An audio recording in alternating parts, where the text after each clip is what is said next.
Le Mali. Vous avez vu que nous avons eu en Guinée Moussa Dadis Camara. Un jeune homme que Wade avait accepté de prendre à l'époque un peu, il était son conseiller. On a même été à Conakry remettre le trophée du courage et de témérité à Moussa Dadis Camara. Et vous avez vu ce que ça a donné? Un militaire, on sait quand il prend le pouvoir, on ne sait jamais comment ça peut se terminer. Je salue l'armée sénégalaise. C'est une armée républicaine.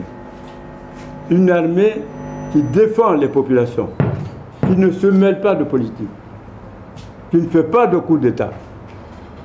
Et ça, il faut que cette armée soit citée comme exemple. C'est une armée qui dit les politiciens, ce sont les politiciens, les militaires, ce sont les militaires, donc on les laisse faire évidemment leur politique, mais il n'est pas question pour nous de renverser Paul-Pierre Jacques. Donc, Sénégalais, rien que ça déjà, vous avez gagné. Le fait qu'il n'y ait pas de coup d'État, qu'il n'y ait pas d'esprit ethnique, je me sens ici, chez moi, il n'y a aucun problème. Rien que ça. Cette mentalité est une très bonne mentalité qu'il faut fructifier, vous entendre, ne pas avoir peur d'affronter la misère, ne pas avoir peur de cultiver vos terres, ne pas avoir peur quand on vous envoie des marchés parfois mafieux, dire à vos intellectuels de bien analyser. Si ce marché, que ce soit un marché de pétrole ou que ce soit n'importe quel marché, si c'est un marché bénéfique pour le peuple sénégalais, ok, on est partant. Mais si c'est un marché pour s'enrichir sur le dos du contribuable sénégalais, de l'éleveur sénégalais, de l'ouvrier sénégalais, du paysan sénégalais, ah, vous dites non. Et c'est pourquoi vos gestionnaires doivent être debout et doivent être toujours aux aguets. Je veux ensemble, avec l'eau et les nouveaux intellectuels, qu'on célèbre la jeunesse sénégalaise qui reste ici, la jeunesse camerounaise qui reste là-bas, la jeunesse guinéenne qui reste en Guinée, ivoirienne. Il faut qu'on les célèbre. Ce sont ceux-là. Je ne dis pas que ceux qui sont allés mourir dans les océans occidentaux, je ne peux que m'incliner devant leur souffrance. Parce que pour que des gens prennent des bateaux et qui savent qu'ils vont mourir dans ces océans, il faut quand même beaucoup de courage. L'Afrique doit arrêter d'accepter d'être régulée par les guerres tribales, les guerres ethniques, par les maladies, par les divisions de toutes sortes, rien que pour permettre à l'autre de piller nos richesses. J'ai l'habitude de dire que jamais vous ne verrez au Mali, en Guinée ou partout ailleurs où il y a des conflits, les gens attaquer les sociétés qui exploitent les ressources minières. On tue dans les villes, on tue dans les mosquées, on tue partout ailleurs, sauf au niveau où on exploite les ressources minières. Ça, nous devons donc prendre conscience que les divisions que les gens font, c'est pour préserver leur intérêt. J'ai dit quelque part que je ne dois rien aux grandes puissances.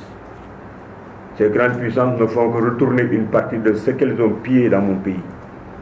Parce que les voies ferrées qui ont été créées, c'était pour acheminer nos ressources minières au niveau des ports, notamment si je prends l'exemple du port de Dakar, pour aller fertiliser et puis servir de matière première à leur unité industrielle.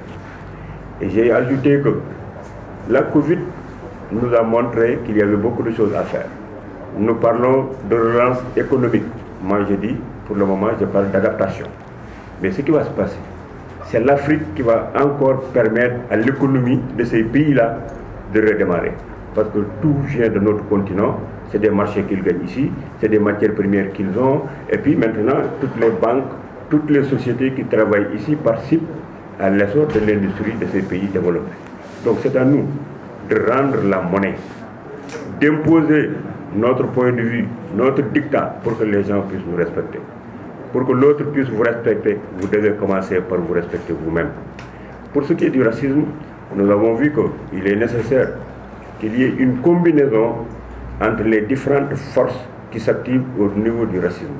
Parce qu'il y a des dissonances qui existent entre les premiers qui ont commencé à combattre le racisme, tel que si on prend SOS Racisme et les autres structures qui sont devenues des structures qui ont des sièges, qui ont donc ceux qui avaient lancé l'idée sont devenus de grands boss et qui collaborent avec donc les institutions et des trucs. Mais il y a maintenant cette nouvelle dynamique de jeunes qui viennent prendre le relais, qui se battent et qui n'ont que leur bureau, c'est la rue. Ce sont les réseaux sociaux. Il va falloir faire de telle sorte qu'il y ait une combinaison entre ces différentes forces qui luttent pour la défense de l'homme noir. Parce que le racisme, il est culturel, il est économique, il est sportif, c'est dans tous les pans de l'économie. Donc il est nécessaire que la race noire puisse se prendre conscience pour savoir que sans elle, beaucoup de choses ne peuvent se faire dans le monde. Et que nous avons les compétences, on a des esprits, on a des précurseurs qui ont fait ce qu'ils devaient faire pour que nous puissions avoir des modèles et les suivre. Il reste à nous, jeunesse africaine, de voir que l'élite africaine a échoué. Quand le colon partait, ils ont laissé ce qu'on appelle les Africains choisis. Ça veut dire que la peau blanche est partie, la peau noire est là, et l'exploitation continue. Il faut faire comprendre à ces élites africaines que ça se passe ici, non à l'Élysée ou à Matignon. Et qu'un leader assis sur le socle, qui est son peuple, faut faire face. Et que les grandes puissances n'ont pas d'amis, elles n'ont que des intérêts. Vous regardez ce qui se passe au Mali. Quand IBK a eu des problèmes, qu'est-ce que Macron a dit? Il a commencé à parler de la force Barkhane, d'essayer de faire de sorte que l'intérêt des Français puisse continuer. Ils n'ont rien fait pour IBK. Ils ne l'ont pas défendu. Parce que les forces françaises sont au Mali. Quand donc la junte a voulu prendre IBK, ils n'ont pas bougé. Parce qu'ils ne peuvent pas se mettre à dos le peuple malien qui était dans la rue, qui avait des revendications pour prendre le pouvoir. Alors s'ils avaient fait une intervention, ils auraient tout le peuple malien derrière eux. Donc ils n'ont fait que préserver des intérêts. Ils vont refaire la même chose en Guinée, ils vont refaire la même chose en Côte d'Ivoire.